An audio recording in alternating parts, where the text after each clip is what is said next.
local. Pero la iglesia comenzó a tener algunos problemas. Y los problemas que tenía la iglesia eran problemas contra el legalismo judío. ¿Eso qué quiere decir? La iglesia, los judíos se levantaron y comenzaron a decir los judíos que Cristo no era suficiente. ¿Que Cristo qué? Que Cristo no era suficiente. De hecho, los creyentes tenían la claridad de que si habían recibido a Jesús, ellos ya eran salvos. Pero ahora se habían levantado un grupo grande de judíos diciendo que no, que ellos, en el caso de los hombres, para poder ser salvos, requerían no solo recibir a Jesús, sino también circuncidarse. Ellos tenían que circuncidarse para poder ser salvos. El asunto era que muchos de los judíos estaban obligando a guardar los ritos judíos para poder ser salvos. Pero usted y yo tenemos que entender una cosa, que la mayoría, casi podemos decir nosotros el 95% de los ritos judíos eran una sombra de lo que había de venir. Y el que había de venir, vino. ¿El que había de venir qué? Vino. Así que, de hecho, hay por ahí mucha gente hasta el día de hoy que han estado metidos dentro de la iglesia cristiana, obligando a los cristianos a que se vuelvan judíos. ¿A que se vuelvan qué? Judíos, que es que tienes que hacer esto, tienes que hacer aquello y tienes que hacer lo otro. Mas usted tiene que entender que la sangre de Jesucristo, oiga esto, la sangre de Jesucristo es suficiente. Que lo que Cristo hizo en la cruz del Calvario es suficiente, que no hay otro sacrificio que usted haga o pueda hacer. ¿Me va siguiendo? Usted puede tocar el shofar si usted quiere, pero no es el tocar el shofar lo que le va a traer a usted salvación. Es que Cristo murió en la cruz del Calvario por usted y por mí. Ahora, en el libro, en la carta más bien, en la epístola a Tito, que es la que quiero que leamos hoy, hay algo tremendo aquí, porque resulta y pasa que el apóstol Pablo ahora le escribe una carta a un hombre llamado Tito. El asunto con Tito era que Tito no era judío, Tito era un gentil. Pero Pablo, cuando escribe la carta, está hablando algunas cosas interesantes de Tito, y quiero que la lea, por favor, hoy junto conmigo. Versículo 2, Pablo le recuerda a Tito lo siguiente, dice capítulo 1, vamos a ver, capítulo 1, versículo 2. Pablo recuerda algunas cosas interesantes. La primera le dice a Tito acerca de la esperanza de la vida eterna. ¿La esperanza de qué? ¿Cuántos tienen esperanza de la vida eterna? Eso quiere decir que cuando uno muere aquí no todo se acaba. Hay vida eterna, amén. Vida eterna para vida o vida eterna para una eternidad sin Dios. El asunto es el siguiente, sigue diciendo, la cual Dios, y si usted puede subrayar en su Biblia, dice que no miente. ¿Quién no miente? Dice, le está diciendo a Tito, Tito, tienes que recordar una cosa, Dios no miente. Yo no sé cuántos pueden recordar eso conmigo, Dios no miente. Dice, prometió desde antes del principio del siglo. El Dios que no miente, por eso usted tiene que saber qué le ha prometido Dios a usted, porque lo que Dios te haya prometido, usted tiene que tener la certeza que eso se va a cumplir, porque el Dios de la Biblia, el Dios nuestro, no miente. Dale fuerte ese aplauso al que vive. Pero el versículo 3 sigue diciendo, y a su debido tiempo manifestó su palabra por medio de la predicación que me fue encomendada por mandato de Dios, nuestro Salvador. Versículo 4, ¿a quién? A Tito. No le escucho, ¿a quién? A Tito, falso hijo en la... ¿Cómo dice? Eso quiere decir, si Pablo hace énfasis en verdadero, eso quiere decir de que hay falsos. No sé si me estoy haciendo entender. Pablo está diciendo, a Tito, verdadero hijo en la común fe, gracia, misericordia y paz de Dios Padre y del Señor Jesucristo nuestro Salvador. Amén. Esto lo hizo Pablo aposta. ¿Para qué? Para decirle a los judíos de la época que también habían algunos gentiles que estaban conectados con Dios, que habían algunos gentiles que tenían una fe genuina. ¿Una fe qué? El asunto era que cuando los judíos leían esto, los judíos sabían que Tito no había sido circuncidado. No sé si me va siguiendo aquí. Ahora, fue a Tito a quien Pablo le encomendó lo siguiente. Por favor, versículo 5, y aquí voy a comenzar a predicar. Por esta causa, como él era un hombre con una fe genuina, dice, por esta causa te dejé en Creta, para que corrigieses. ¿Para que corrigieses qué? Lo deficiente y establecieses ancianos en cada ciudad, así como yo te mandé. Pare ahí, porque ahora lo que Pablo está diciendo a Tito, le está diciendo a Tito, yo te encomiendo, yo hoy te comisiono para que tú seas el que se va a encargar de ir de ciudad en ciudad donde están las iglesias de Cristo, para que tú comiences a quitar las deficiencias. Para que quites para que tú comiences a quitar todo aquello que la iglesia no debe tener y comiences a colocar todo aquello que la iglesia debe tener. Deficiencia, para que tú de repente corrigieses lo deficiente. ¿Sabe? Dios nos ha traído, nos ha reunido, nos ha llamado para que nosotros quitemos la deficiencia, lo que no nos deja crecer. ¿Está aquí conmigo? Pero vamos a ver a qué se refería. ¿Qué es lo que debe tener un hijo o una hija de Dios? El que fuere irreprensible. ¿El que fuere qué? ¿Alguien me puede decir qué entiende por irreprensible? No le escucho, una sola persona. Alguien dijo por ahí que no tenga rabo de paja, ¿no? Que la gente no tenga como que ahí de que acusarlo, de que la gente no tenga de que decir cosas, porque de hecho la gente siempre va a decir algunas cosas, pero la Biblia dice, bienaventurado cuando hablan toda clase de mal contra usted, mintiendo. Que usted, de pronto la gente puede estar diciendo cosas terribles de usted, pero todo eso es mentira. Pero fuera de eso dice, marido. Ay, ay, ay. O mujer de un solo marido.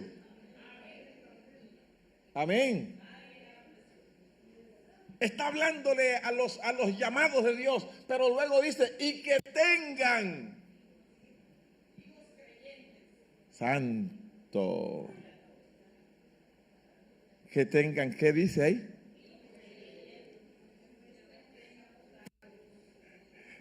Lo que quiere decir es que tengan hijos de buen testimonio. Que tengan hijos de buen testimonio. Está hablándole a los ancianos de la iglesia.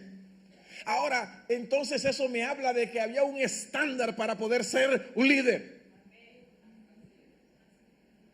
Y el estándar no era liviano. Porque de pronto el padre podía decir, pero qué culpa tengo yo que mi hijo se haya torcido. Hay amenes que se acabaron.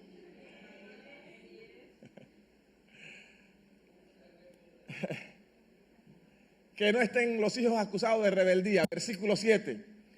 Porque es necesario. Porque es que necesario que el obispo sea irreprensible. O sea, que el pastor sea irreprensible como administrador de Dios. No soberbio. Créame que ese es un mal hoy de los pastores, de los hombres de Dios. Muchos se han vuelto soberbios. Se les olvida que el pastor no es el dueño de la grey, que el dueño de la grey es Dios. que Él es el supremo de los supremos. Y que si la iglesia crece no es por el pastor, sino es por Dios, porque Él es el que da el crecimiento. Así que toda soberbia tiene que echarse fuera en el nombre de Jesús. Dice que Él no debería ser soberbio, pero tampoco no iracundo. Y créame que hay una batalla tremenda, ¿cierto? Porque hay gente que tiene un gran problema con la ira. Y entonces ellos dicen, pero es que si a mí no me hablan así, yo no tengo problema. No, usted tiene que aprender a controlar la ira. ¿Sabe? Moisés perdió el entrar a la tierra prometida porque no supo controlar la ira. Se enojó.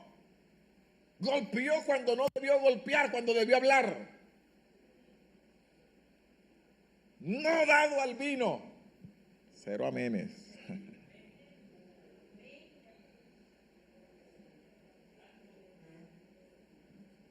Coma. No qué.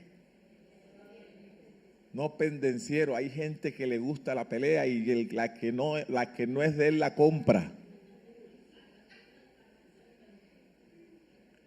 Va caminando y se parecen a Doña Tulia, que están los dos peleando y ella sale a pelear y le dicen, Doña Tulia, la pelea no es con usted. Porque están mal. O sea, en toda pelea se meten. Pero la Biblia está hablándole al liderazgo, diciéndole, señores, ser cristiano tiene unos estándares. No codicioso. ¿De qué, perdón? ¿Alguien puede hablar acerca de qué entiende por ganancias deshonestas? Todo lo que no es legal, corrupción. ¿Qué otra cosa?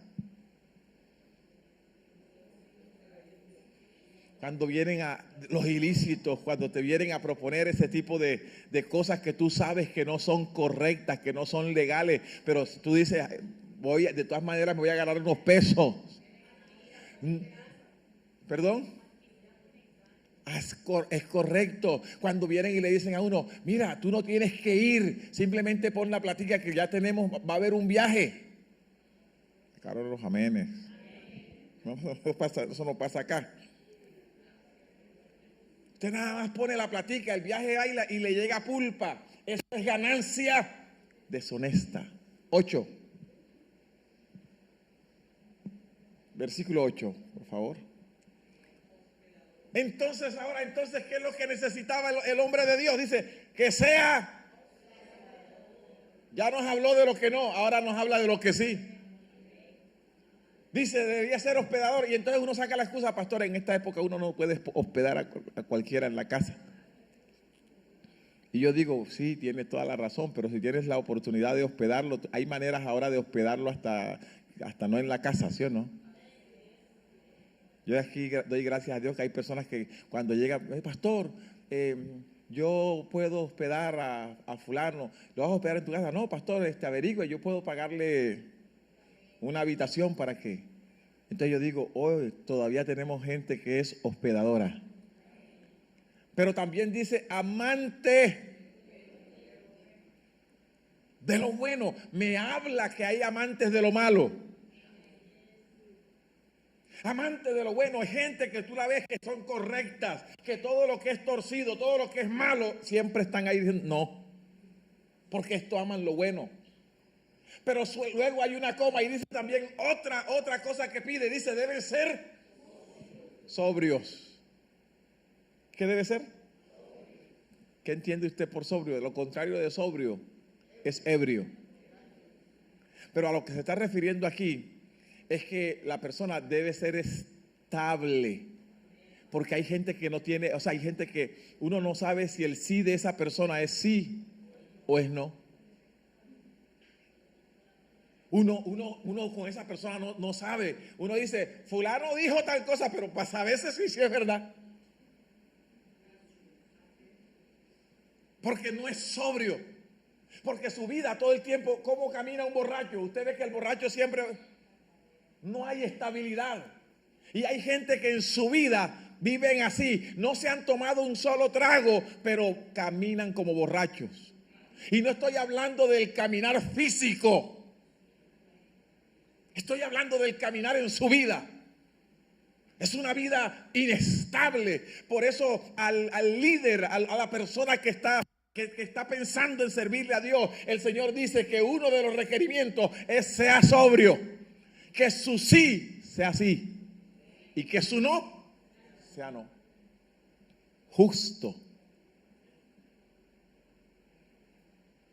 Justo. La justicia es tremendo porque se supone que la justicia es darle a cada quien lo que a cada quien le corresponde.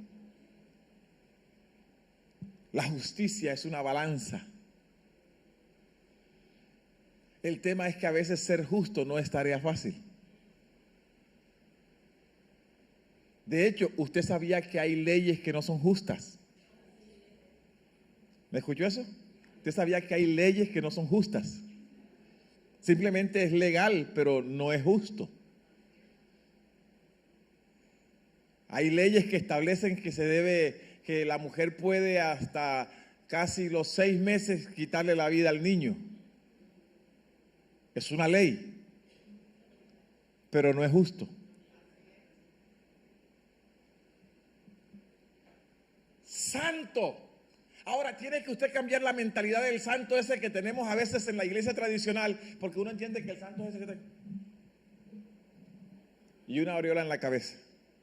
Y algunos, no. Cuando está hablando de santo, está hablando de gente que está apartada para Dios. Cuando está hablando de santo, está hablando de personas que han determinado vivir para Dios. Santo tiene que ver con usted determinar, porque el problema o lo contrario más bien de la santidad es cuando la persona está mezclada con un pie en Dios y el otro pie en el diablo, otro pie en el mundo.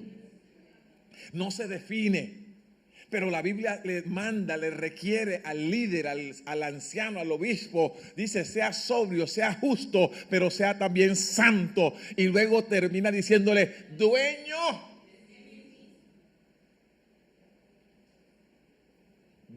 de sí mismo. ¿Alguien me puede dar esa definición de lo que entiende?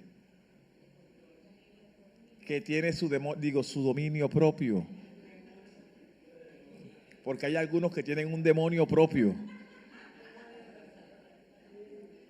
Pero está hablando de dominio propio. De que usted sabe controlarse. ¿Usted sabe qué?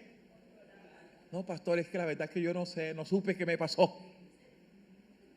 No, usted tiene dominio propio. Hay veces que usted va a ser tentado y lo van a tratar de llevar a que usted reaccione de manera incorrecta y lo están puyando para que usted reaccione de manera incorrecta, pero usted tiene en la cabeza, yo tengo dominio propio. No me voy a mover nada más porque es que eso no es así. Versículo siguiente. El versículo siguiente, ¿qué dice? Retenedor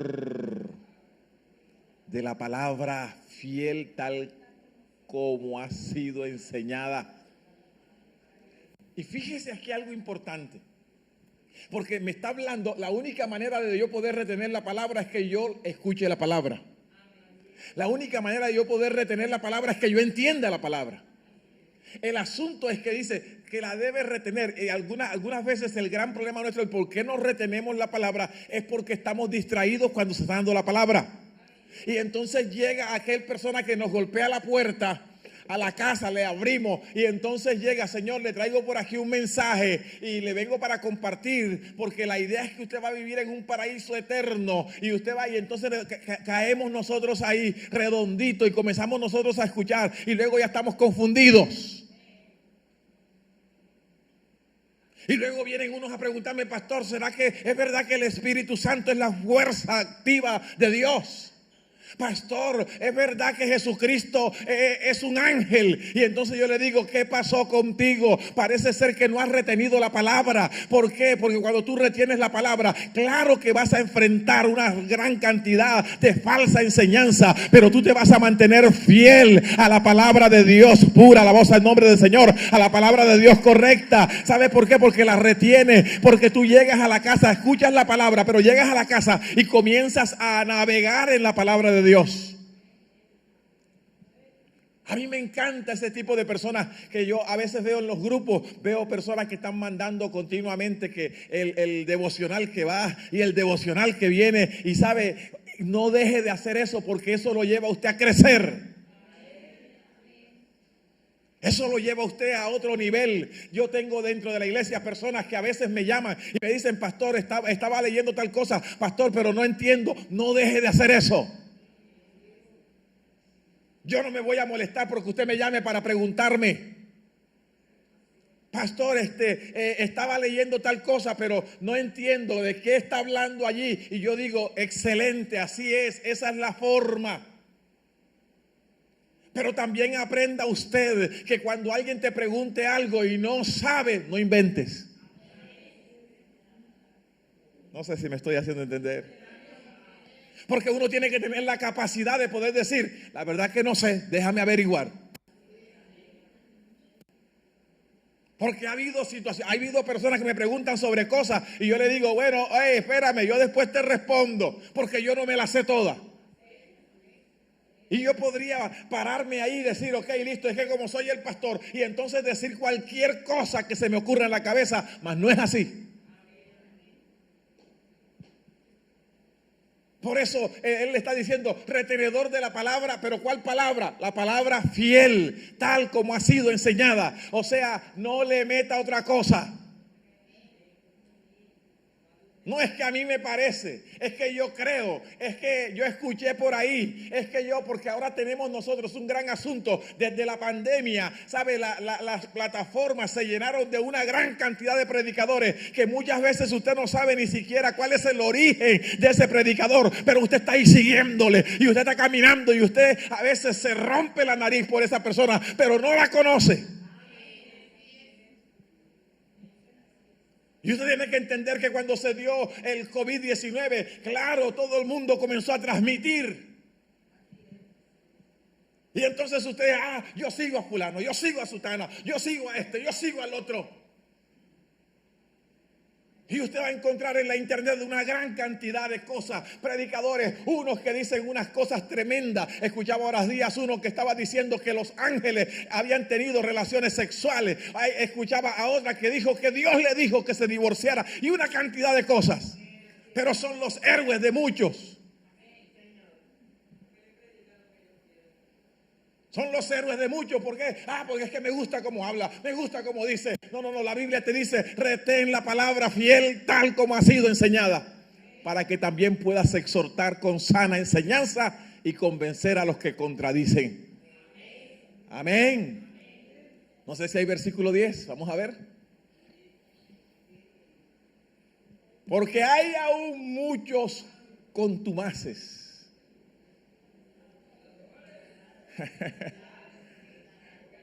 Porque hay aún muchos contumaces. Esa palabra contumaz también se usa en el Antiguo Testamento y es una palabra fuerte. Porque hay aún muchos contumaces, habladores de vanidades y engañadores. Y fíjese a quién se refiere. Mayormente a los de la circuncisión. Hoy yo he escuchado de iglesias que eran iglesias de Cristo, iglesias cristianas, que hoy son iglesias judías. Y yo dije, yo comencé ¿cómo así? En Medellín, una iglesia cristiana, y resulta que ahora ya no es una iglesia cristiana. Ahora todos allí, los niños hay que circuncidarlos, todos están aguardando los ritos, y lo peor del caso es que dicen que el Jesús que vino no es el Cristo. ¿Me está escuchando eso?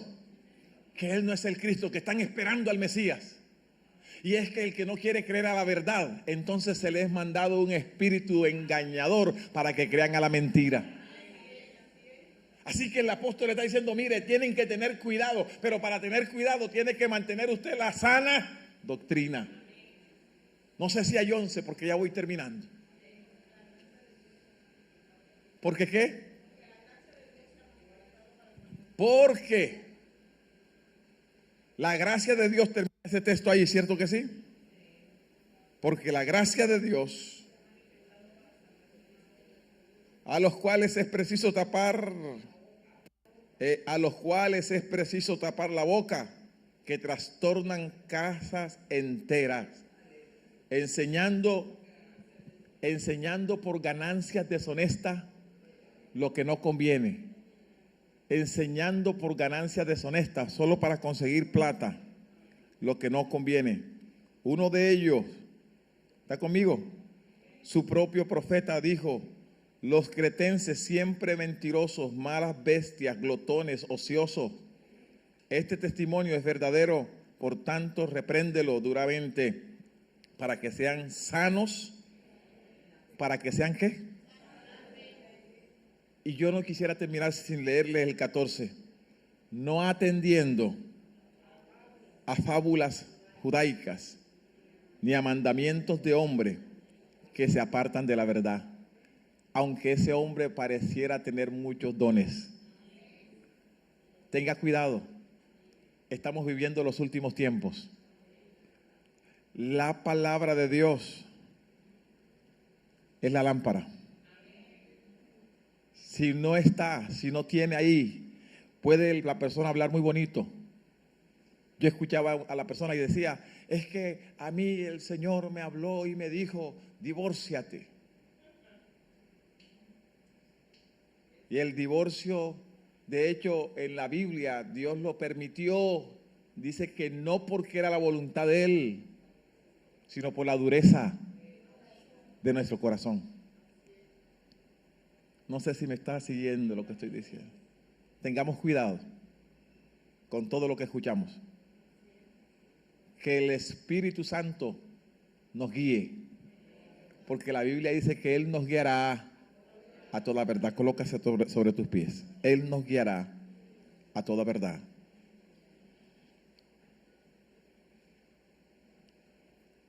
Padre y Dios que estás en los cielos, Señor, te damos gracias en esta mañana. Señor, gracias, Señor, por este tiempo que tú nos has permitido el poder estar en tu casa, Señor. Gracias, Dios mío, por la palabra de hoy, oh Dios. Padre, hoy, Dios mío, Señor, entendemos, Dios mío, Señor, que hay deficiencia en nosotros. Y pedimos, Dios mío, Señor, que tú hoy nos ayudes, que tú hablaste, Dios mío, Señor, a través de Tito, Señor, a la iglesia, para que la iglesia, Dios mío, Señor, la insuficiencia que había, Dios mío, Señor, fuese erradicada y comenzaste a dar, Dios mío, Señor, los parámetros, Señor, que debía tener la iglesia. Padre, yo reconozco, Dios mío, Señor, que hay insuficiencia en mí, oh Dios, y que hay algunas cosas, Dios mío, Señor, en mi vida, Señor, que debo tomar, que debo aplicar, que debo hacer, oh Dios, Señor, y algunas otras, Dios mío, que debo quitar de mi vida, Padre. Padre, yo te lo pido hoy en el nombre que es sobre todo nombre, para tu gloria, para tu honra y para tu alabanza. Muchas gracias, Señor, en el nombre de Jesús. Amén y amén. Dale un fuerte aplauso al que vive. Gloria a Dios.